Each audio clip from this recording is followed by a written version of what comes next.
اللهم صل على سيدنا محمد الفاتح لما ولق الخاتم لما سبق الناصر الحق بالحق والهادي الى صراطك المستقيم وعلى اله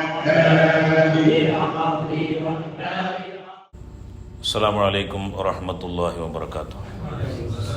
بسم الله والحمد لله والصلاة والسلام على أشرف المرسلين وعلى آله وصحبه أجمعين أما بعد. اللهم صل على سيدنا محمد الفاتح لما أغلق والخاتم لما سبق ناصر الحق بالحق والهادي إلى صراطك المستقيم وعلى آله حق قدره ومقداره العظيم.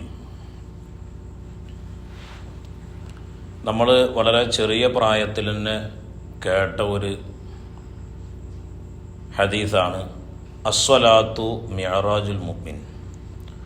നിസ്കാരം എന്ന് പറയുന്നത് മുഅ്മിനായ മനുഷ്യൻ്റെ മിഅറാജാണ്.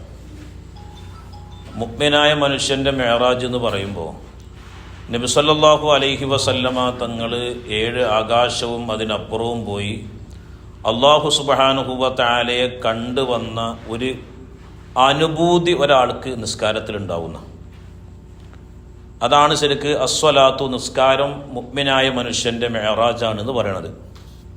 ഇവിടെ നമ്മൾ ശ്രദ്ധിക്കേണ്ട ഒരു കാര്യം, നബി സല്ലല്ലാഹു അലൈഹി വസല്ലമ തങ്ങളുടെ ഉമ്മത്തിന് മാത്രം ഖാസായ ഒരു സംഭവമാണ്. അള്ളാൻ്റെ റസൂല് മിഅറാജ് പോയതുപോലെ തന്നെ നമുക്കും പോകാൻ കഴിയും. പക്ഷേ അള്ളാഹുവിൻ്റെ മുഖദ്ദസായ ദാത്ത് റസൂലുള്ളാഹിക്ക് മാത്രമേ കാണുള്ളൂ.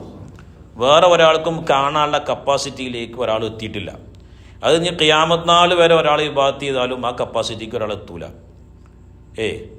അത് ഒരാൾക്ക് മാത്രം ഖാസാണ്. കാരണം ആ ഒരാളിലൂടെയാണ് പിന്നെ ലോകത്തുള്ള എല്ലാവരും ആരറിയൽ? അള്ളാഹുവിനെ അറിയൽ. അപ്പോൾ നബി സല്ലല്ലാഹു അലൈഹി വസല്ലമ തങ്ങളിൽ ഫന ആയ ആൾക്കാർ എല്ലാവർക്കും കഴിഞ്ഞോളന്നില്ല. അള്ളാഹിൻ്റെ റസൂലിൽ ഫന ആയ ആളുകൾക്ക് എന്തിന് കഴിവുണ്ട്? മിഅറാജിന് കഴിവുണ്ട്.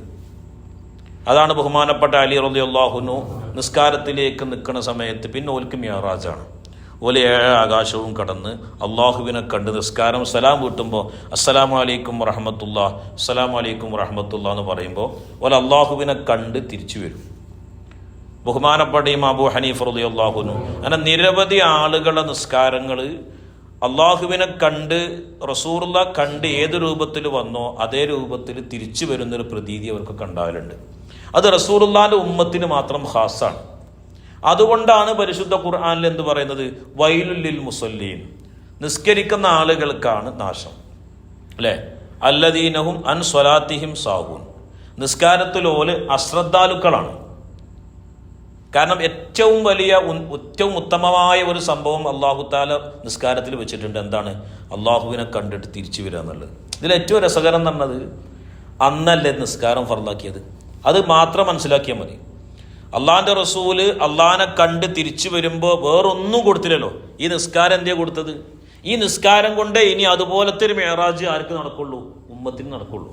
അതിപ്പോൾ പിന്നെ ഇന്നാളെന്നൊന്നുമില്ല. അത് തങ്ങളും മൂല്യരൊന്നും ആകണ്ട, ഏതൊരാൾക്കും കഴിയും. ഞാൻ പലപ്പോഴും പറഞ്ഞിട്ടുണ്ട്, എല്ലാ ആളുകളുടെയും ഒരു ഇത് എന്ന് പറഞ്ഞത് നല്ല കുടുംബത്തിൽ പിറക്കണം, നല്ല പാരമ്പര്യം വേണം, അതൊന്നുമില്ല. അല്ലാഹു തആലാന്റെ റഹ്മത്തിന്റെ നോട്ടം ആരിലേക്ക് നോക്കിയാലും മതി.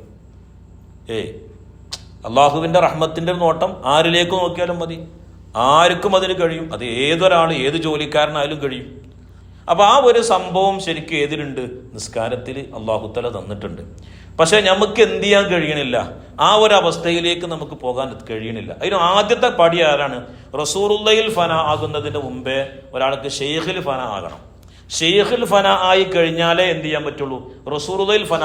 3 ഫനാകളാണല്ലോ സകല തസവുഫിന്റെ കിതാബിനും പറഞ്ഞത്. 3 ഫന ആണ്. ഒന്ന് ഷെയ്ഖിൽ ഫന, 2 റസൂലുള്ളാഹിൽ ഫന, 3-മത്തത് അല്ലാഹുവിൽ ഫന. ഫയഫ്ന സുമ്മ യഫ്ന സുമ്മ യഫ്ന വകാന ഫനാഉഹു അനിൽ ബഖായി. ഈ 3 ഫനാവും കഴിഞ്ഞാലേ പിന്നെ ബഖായിന്റെ അവസ്ഥ ഉണ്ടാവുള്ളൂ. അതിന് പ്രധാനമായും നമ്മൾ ശ്രദ്ധിക്കേണ്ട ഒരു കാര്യം തന്നാൽ, ഞാൻ ഒരിക്കൽ മുമ്പ് പ്രസംഗിക്കും പറഞ്ഞിട്ടുണ്ട്, ഒരു മനുഷ്യന്മാർക്ക് പക്ഷികളെ പോലത്തെ ജീവിതമാണ്. ചില പക്ഷികൾ കണ്ടിട്ടുണ്ടാവും, ആ പിന്നെ മുട്ടത്തോടിൽ നിന്ന് പുറത്തേക്ക് വന്നിട്ട് ആ ചെറിയ പക്ഷി കുഞ്ഞിന് പറക്കാൻ കഴിയില്ല. മനസ്സിലാവണ്ടോ? പിന്നെ ആ ഉണ്ടായ ചിറകുണ്ടല്ലോ, അതിനുണ്ടായ ചിറക്, ആ ചിറക് കരിഞ്ഞു പോകണം. ആ ഉണ്ടായ ചിറക് എന്ത് ചെയ്യണം? കരിഞ്ഞു പോകണം. എന്നിട്ട് പുതിയ ചിറക് വരും. ആ ചിറക് കൊണ്ടേ എന്ത് ചെയ്യാൻ പറ്റുള്ളൂ? തള്ളപ്പക്ഷി പറക്കുന്നത് പോലെ ഈ കുഞ്ഞു പക്ഷിക്ക് പറക്കാൻ പറ്റുള്ളൂ. നമ്മളൊക്കെ കണ്ടിട്ടുണ്ടാവും, ചില കുട്ടികൾക്ക് പല്ല് പോകും. പക്ഷെ പല്ല് പോകണം, പല്ല് പോയിട്ട് പിന്നെ വരുന്ന പല്ലിന് ഭയങ്കര പവറായിക്കാറ് അല്ലേ? അതേമാതിരി മനുഷ്യന്മാർ എന്ന് പറയും, നമ്മളിപ്പോൾ ഒരു ഹൈവാനിയായ ഒരു വിശേഷണം നമ്മളിലുണ്ട്. ഞാൻ കഴിഞ്ഞ ക്ലാസ്സിൽ ഹിക്കമിൻ്റെ ക്ലാസ്സിൽ പറഞ്ഞു, ലോകത്തുള്ള എല്ലാ ജീവികളുടെ സ്വഭാവങ്ങളും മനുഷ്യനിലുണ്ട്. സിംഹത്തിൻ്റെ സ്വഭാവമുണ്ട്, പുലിയുടെ ഉണ്ട്, കരടിയുടെ ഉണ്ട്, കോഴിയുടെ ഉണ്ട്, ആടിൻ്റെ ഉണ്ട്. എല്ലാ ജീവികളുടെ സ്വഭാവവും നമ്മൾ ഹൈവാനാത്തിക്കാണല്ലോ. നമുക്ക് ഹൈവാൻ ജീവി ഏതിൽ നമ്മൾ പെട്ടു. ഞാൻ ഹൈവാനിലെ മനുഷ്യന്മാരല്ലാത്ത എല്ലാ ജീവികളുടെയും വിശേഷണത്തിനെ നിർമ്മാർജ്ജനം ചെയ്യണം. പിന്നെ എന്ത് മാത്രമേ അവിടെ ശേഷിക്കുള്ളൂ? ഇൻസാനി എന്ന് പറയുന്ന ആ ഒരു വിഷയം മാത്രം ശേഷിക്കണം. അതായത് മനുഷ്യനിൽ ജന്തുക്കൾ, അതായത് ആദ്യത്തെ ചിറകുണ്ടല്ലോ, മനുഷ്യന്മാരാദ്യത്തെ ചിറക് ഏത്? ഹൈവാനിയായ ചിറക്. അതിനെ നമ്മൾ എന്ത് ചെയ്യണം? കരിച്ച് കളയണം. എന്നിട്ട് വെറും ഇൻസാനിയായ ചിറകുകളുണ്ട്. ആ ചിറകുകൾ കൊണ്ട് നമുക്ക് എന്ത് ചെയ്യാൻ കഴിയും? വാജിനിഹത്തുൻ തതീറു ബിഗൈരി റീഷിൻ ഇലാ മലകൂതി റബ്ബിൽ ആലമീന. മലക്കൂത്തിയായ ലോകത്തേക്ക് ചിറകില്ലാതെ മനുഷ്യന്മാർക്ക് പറന്നു പോകാൻ കഴിയണമെങ്കിൽ എന്ത് വേണം? ആ ഇൻസാനിയായ പുതിയ ചിറകുണ്ടാകണം. എന്നാലേ എന്ത് ചെയ്യുള്ളൂ? അതിന് മനുഷ്യന്മാർക്ക് എന്ത് ചെയ്യുള്ളൂ? കഴിയുള്ളൂ. മനസ്സിലാവണ്ടോ? അപ്പൊ ഇൻസാനിയുടെ വിശേഷണങ്ങൾ എന്നു മുതലാണോ മനുഷ്യന്മാരിൽ ഉണ്ടാവുന്നത്, അന്ന് മുതലേ മനുഷ്യന്മാർക്ക് എന്ത് ചെയ്യാൻ കഴിയുള്ളൂ? ഷെയ്ഖ് എന്താന്ന് തിരിയുള്ളൂ, അള്ളാന്റെ റസൂൽ എന്താന്ന് തിരിയുള്ളൂ, അള്ള എന്താന്ന് തിരിയുള്ളൂ. അതുവരെ നമ്മൾ എത്ര ദിക്റിലിട്ടും കാര്യമില്ല. ആദ്യം ഈ ഹൈവാനിയായ വിശേഷങ്ങൾ നമ്മിൽ നിന്ന് ഇല്ലാതെയാക്കണം. ഇപ്പോൾ റൂഹുൽ ബയാൻ എന്ന് പറയുന്ന കിതാബിൽ കാണാം, പാമ്പ് അതിൻ്റെ വള ഊരൂലേ? നിങ്ങൾ കണ്ടില്ല? വള കണ്ടിട്ടുണ്ടോ? പാമ്പ് അതിൻ്റെ വള ഊരുന്നത് പോലെ ആ ഹൈവാനിയായ വിശേഷം ഉണ്ടല്ലോ, അതിനെ നമ്മൾ എന്ത് ചെയ്യണം? അത് ഊരിക്കളയണം. എന്നിട്ട് ഇൻസാനി മാത്രം നോക്കുമ്പോഴാണ് നമ്മുടെ ഹൃദയത്തിൻ്റെ കണ്ണ് തുറക്കുള്ളൂ. അങ്ങനത്തെ ആളുകൾക്ക് എന്ത് ചെയ്യുള്ളൂ? ആ നിസ്കാരത്തിലെ എന്ത് ചെയ്യാൻ കഴിയുള്ളൂ? ആ മിഅറാജ് നടക്കുള്ളൂ. അള്ളാഹുവിനെ കണ്ട് തിരിച്ചു പോരുന്നൊരവസ്ഥ ആ നിസ്കാരത്തിൽ നടക്കുള്ളൂ. അതെല്ലാവർക്കും നടക്കും. പക്ഷെ ആ ഒരവസ്ഥയിലേക്ക് നമ്മൾ എന്ത് ചെയ്യണം? എത്തണം. മനസ്സിലാകണ്ടോ? പിന്നെ മനസ്സിലാക്കേണ്ട ഒരു കാര്യം എന്ന് പറഞ്ഞാൽ, നമ്മൾ പല അത്ഭുതങ്ങളും നമ്മൾ കാണും. അത് പലതും ഷെയ്ഖിൻ്റെ അനുവാദമില്ലാതെ പുറത്തേക്ക് പറയാൻ പാടില്ല. അത് പുറത്തേക്ക് പറഞ്ഞു കഴിഞ്ഞാൽ അതിലേറെ വലിയ അപകടമാണ് അതുകൊണ്ട് സംഭവിക്കുക. വലിയ അപകടമാണ് എന്ത് ചെയ്യുക? പല കാര്യങ്ങളും സംഭവിക്കും. അള്ളാന്റെ റസൂൽ എന്ന് പറഞ്ഞത്, റസൂലുള്ള ഈ ലോകത്ത് ഒരു സ്ഥലത്തും ഇല്ലാതെയില്ല. എല്ലായിടത്തും അള്ളാന്റെ റസൂലുണ്ട്. ആ നൂറ് മുഹമ്മദ് കൊണ്ടാണ് ലോകത്തിൻ്റെ നിർമ്മാണം തന്നെ. അങ്ങനെ ലോകത്തിൻ്റെ നിർമ്മാണം തന്നെ നൂറ് മുഹമ്മദ് കൊണ്ടാണ്. അപ്പോൾ ഒരാൾക്ക് ഈ ചുമരിൽ അള്ളാന്റെ റസൂലിനെ കാണാം, ഈ ബോർഡിൽ അള്ളാന്റെ റസൂലിനെ കാണാം, എന്തിലും കാണാം. എല്ലായിടത്തും അള്ളാന്റെ റസൂൽ നിറഞ്ഞു നിൽക്കുന്നുണ്ട്. പക്ഷെ അതിനുള്ള കപ്പാസിറ്റിയിലേക്ക് എന്ത് ചെയ്തിട്ടില്ല? മനുഷ്യന്മാരെന്ത് ചെയ്യുന്നില്ല? എത്തുന്നില്ല എന്നുള്ളൂ. ഹഖീഖത്ത് നിലക്ക് അള്ളാന്റെ റസൂലിനെ ഒരാൾക്കും കാണാൻ കഴിയില്ല. ഒരാൾക്കും എന്ത് ചെയ്യാൻ കഴിയില്ല? കാണാൻ ഹഖീഖത്ത് നിലക്ക്. കാരണം ഹഖീഖത്ത് നിലക്ക് എന്ന് പറഞ്ഞത് അത് അള്ളാഹു തആല പ്രത്യേകമായ ഒരു സ്ഥലത്ത് അള്ളാഹു തആല മഖ്ഫിയാക്കി വെച്ചിക്കാണ്. എന്നാൽ റസൂലുള്ളാന്റെ ദാത്തിയായ നിലക്ക് യഥാർത്ഥ രൂപത്തിൽ കാണാൻ കഴിയും. ആ ഹഖീഖത്ത് മുഹമ്മദീയത്തിന്റെ പൊരുളിലും വേണമെങ്കിൽ കാണാൻ കഴിയും. മനസ്സിലാവുണ്ടോ? അത് ലാ ഇലാഹ ഇല്ലല്ലാഹ് മുഹമ്മദ് റസൂലുള്ളാഹ് എന്ന് പറയുന്നത് രണ്ടും ശരിക്കും തന്നെയാണ് മഖ്ഫി തന്നെയാണ് സത്യത്തിൽ. ആ ബിദ്ദാത്ത് നിലക്ക് അതിലേക്ക് എത്താൻ കഴിയില്ല എന്നാണ് വലിയ വലിയ ഉന്നതരായ ആളുകളൊക്കെ പറയണത്. അത് കാണുന്നത് മഖാമ മഹ്മൂദ് എന്ന് പറയുന്ന ഏറ്റവും ഉന്നതമായ സ്ഥാനം റസൂലുള്ളാഹ് കൊടുക്കൂലേ, ആ സമയത്ത് മാത്രമേ എന്ത് ചെയ്യുള്ളൂ?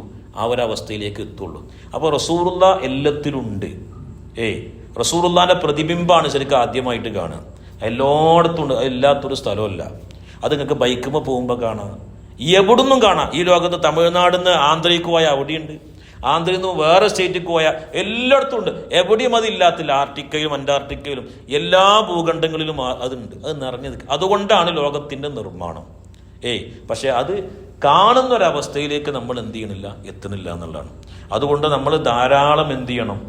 സ്വലാത്തുൽ ഫാത്തിഹ നമ്മൾ ധാരാളം ചെല്ലുക. പിന്നെ മെയിനായിട്ട് വേണ്ടത് പറഞ്ഞാൽ ഇപ്പം നമ്മളുടെ പ്രായങ്ങളൊക്കെ ആ ഒരു മെൻറ്റാലിറ്റിയിലേക്ക് പോകുന്ന പ്രായമാണ്. എല്ലാത്തിനും കളിതമാശകളുടെ പ്രായം.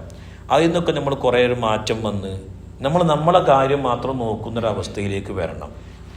ആ ഒരു ചിന്തയിലേക്ക് എത്തണം. ഇതിൻ്റെ അപ്പുറത്തേക്ക് നമുക്ക് പറയാൻ കഴിയില്ല. കാരണം പല സിറുകളും മഹാന്മാർ പുറത്ത് വിട്ടിട്ട് അതിൻ്റെ പല വിഷയങ്ങളും എന്തുണ്ട് അവർക്ക് സംഭവിച്ചിട്ടുണ്ട്. എന്നാൽ എല്ലാ സിറുകളും നമുക്കറിയില്ല. പക്ഷെ കിതാബുകളിൽ തന്നെ മഹാന്മാർ പറഞ്ഞെന്ന പല രഹസ്യങ്ങളുണ്ട്. അത് നമ്മൾ സ്വമേധയാൽ അറിയലാണ്. അത് ഒരാൾ പറഞ്ഞെന്നിട്ട് അറിയലല്ല.